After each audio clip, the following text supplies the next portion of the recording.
কিন্তু অগ্নিশ্বরের লোক বাড়ির চারদিকটা যেভাবে ঘিরে রেখেছে, সেখান থেকে তো আমাদের বেরোনোই মুশকিল। কর্তাবাবু ঠিক কথাই বলেছে দিদিমণি, আমরা কোনোভাবে ধরা পড়ে গেলে অগ্নিশ্বর চ্যাটার্জি আমাদেরকে মেরে ফেলতে পারে। মরতে আমি ভয় পাই না নিবারণ। আর তাছাড়া ওই অগ্নিশ্বর চ্যাটার্জির পাল্লার পরে তো বেঁচেও মরেই আছি। তার চেয়ে চল নিবারণ, চলো ড্যাডি, আমরা ওই দরজা দিয়ে পালিয়ে যাই।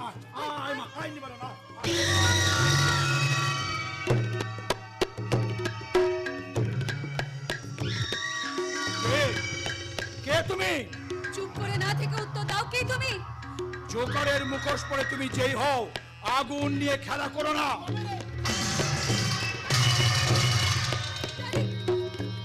আসবি না, ছেড়ে দাও, আমাকে ছেড়ে দাও সরকার।